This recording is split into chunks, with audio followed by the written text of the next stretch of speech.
में यूक्रेन के मोर्चे से कई बड़ी खबरें आने लगी।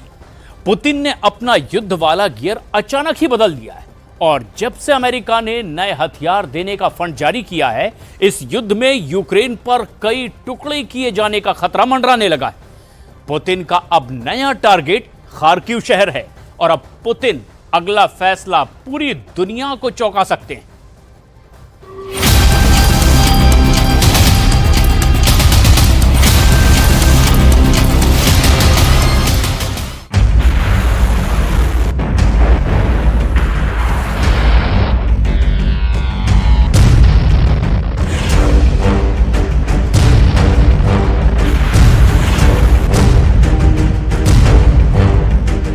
जब से ज़ेलेंस्की ने ये आग देखी है, जब से मिसाइल के हमलों से यूक्रेन में शोलों की ऐसी बाढ़ आई है, जब से पुतिन ने तय किया है कि खार्किव को किसी भी कीमत पर रौंद डालेगी रूस की फौज, तब से ज़ेलेंस्की और उनकी फौज की हालत खस्ता हो चुकी है। जैसे ही यूक्रेन युद्ध के 800 दिन पूरे हुए, तब पुतिन ने यूक्रेन में मिसाइलों की बहुत बड़ी बारिश कर दी। यूक्रेन रूस को रोकने में पूरी तरह से नाकाम साबित हुआ है। पुतिन का अगला टारगेट खार्किव शहर है, जिसको पुतिन की फौज ने 3 तरफ से घेर लिया है। यूक्रेन के लेफ्टिनेंट जनरल ओलेक्जेंडर पावलिक ने एक इंटरव्यू में कहा है कि पुतिन का प्लान खार्किव और सुमी शहर पर कब्जा करना है। पश्चिमी मीडिया के सूत्रों के हवाले से कहा गया है कि ज़ेलेंस्की के दफ्तर यानी राष्ट्रपति कार्यालय के एक शख्स का दावा है कि पुतिन खार्किव पर कब्जे के बाद युद्ध रोक सकते हैं। यूक्रेन के ऐसे ही हालात को अब ज़ेलेंस्की की हार का हलफनामा कहा जा रहा है। हार का हलफनामा यानी सवाल उठ रहे हैं कि क्या ज़ेलेंस्की ने हार मानने की तैयारी कर ली है। Маємо також розуміти і те, що Путін спробує і різними маніпуляціями, і силою ударів своїх терористів спробує зірвати цю роботу. Наші зусилля спробує послабити українські позиції. Всі наші позиції і на полі бою, і в дипломатії, і в інформаційній сфері мають бути зараз однаково сильними, щоб нам тиснути і наближати наші результати. Окупанти мають втратити змогу тиснути і здобувати щось для себе. अगर पुतिन खार्किव पर हमला बोलते हैं और इस शहर पर कब्जा कर लेते हैं, तो ये मारियोपोल और बखमूत के बाद यूक्रेन के युद्ध का सबसे बड़ा टर्निंग पॉइंट साबित होगा। खार्किव की आबादी करीब 13 लाख है और अब भी शहर में बड़ी आबादी टिकी हुई है। लेकिन क्या ऐसा मुमकिन है? रूस ने यूक्रेन के चाशिव यार का क्या हाल किया है, वो देख लीजिए। ये यूक्रेन के चाशिव यार शहर का एक ड्रोन वीडियो है। चाशिव यार शहर की हालत भी मारियोपोल, बखमूत और अवदीविका जैसी हो चुकी है। कोई इमारत नहीं बची जहां बारूदी धमाकों ने तबाही नहीं मचाई है। रूस ने ज़ेलेंस्की के हर उस शहर को उजाड़ने की कसम खाई है जहां ज़ेलेंस्की की फौज लड़ने की कोशिश कर रही है। यहां 12,000 लोग रहते थे, अब कोई नहीं बचा है। महीनों चली बमबारी से एक एक ईंट हिल चुकी है।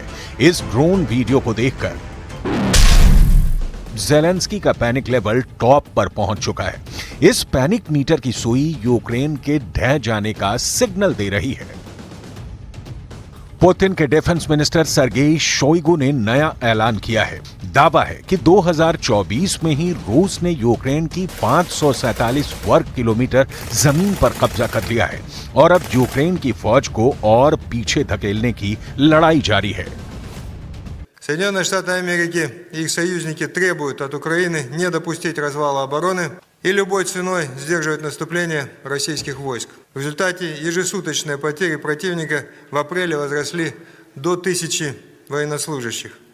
Всего за этот год они превысили 111 тысяч человек, 21 тысячу единиц вооружения и военной техники и 2500 образцов вооружения и военной техники. В главном военном параде на Красной площади इस वक्त पुतिन का बड़ा टारगेट उत्तरी यूक्रेन है। सुमी और खार्किव, ये दोनों शहर रूस के बॉर्डर से सिर्फ 30 किलोमीटर दूर हैं। खार्किव में रशियन भाषा बोलने वालों की आबादी है। फरवरी 2022 में शुरू हुए युद्ध के बाद खार्किव को छीनने के लिए रूस के सभी बड़े हमले नाकाम साबित हुए हैं। लेकिन 2024 में पुतिन का एजेंडा कुछ अलग है। अगर ये शहर पुतिन के कब्जे में आ गया तो समझ लीजिए यूक्रेन की राजधानी पर पुतिन का हमला आसान हो जाएगा। सबसे बड़ा खतरा उस फ्रंट को है जहां कुछ दिन पहले ज़ेलेंस्की ने दौरा किया है। ट्रेंच में घूमकर ज़ेलेंस्की ने देखा कि रूस की फौज कितनी दूरी पर खड़ी हुई है। यह डोनेट्स्क के आसपास का फ्रंट है। यहीं से करीब में चशिव यार शहर है। रूस की फौज ने वहां घेरा डाला हुआ है। अब रूस के डर की वजह से यूक्रेन पर फंडिंग की बौछार हो रही है। ब्रिटेन से आए विदेश मंत्री डेविड कैमरन को ज़ेलेंस्की ने रूस की तबाह हुई बख्तरबंद गाड़ियां दिखाई और इसी के साथ ब्रिटेन ने यूक्रेन को 30,000 करोड़ रुपए के फंड का वादा कर दिया, जबकि अमेरिका से यूक्रेन को 50,000 करोड़ के हथियार फौरन सप्लाई किए जा रहे हैं। First of all, we should celebrate the success of Congress releasing that $60 billion funding package for Ukraine, knowing that the United States is right behind them and backing them militarily, economically, diplomatically, just as we are in the United Kingdom.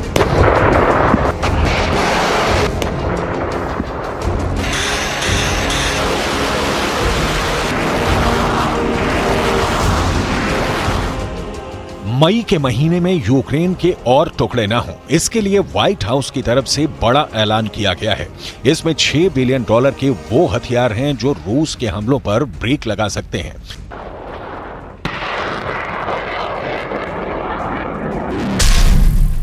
$6 billion यानी 50,000 करोड़ और इतनी रकम में Ukraine को मिलने वाले हथियार देख लीजिए। इसमें पैट्रियट एयर डिफेंस सिस्टम है, इसमें नसम्स एयर डिफेंस सिस्टम है, इनमें हाइमार्स मल्टी रॉकेट सिस्टम है, साथ में 155 मिलीमीटर वाले तोप के गोले हैं।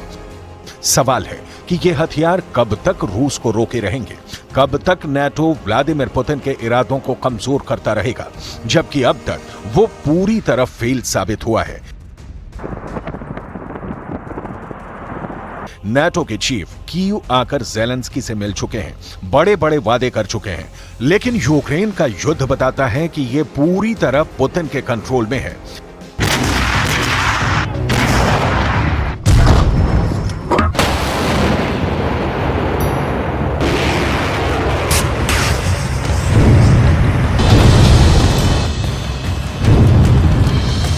इस बीच ब्रिटेन में प्रिंस एडवर्ड की पत्नी सोफी भी यूक्रेन पहुंची और यह दौरा अचानक हुआ। सोफी ब्रिटेन के शाही परिवार की सदस्य हैं और इस वक्त यूक्रेन में ब्रिटेन के हथियारों का बोलबाला है।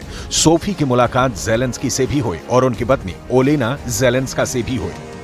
Documenting the crimes are extremely important too.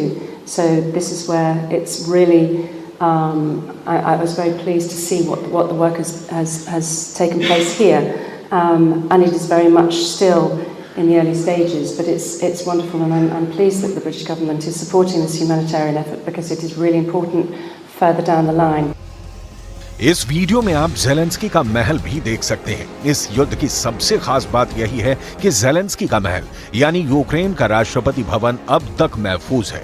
सवाल है कि खार्किव और सुमी में युद्ध तेज होने के बाद क्या पुतिन कीव का रुख करेंगे या फिर युद्ध पर फुल स्टॉप लगा देंगे।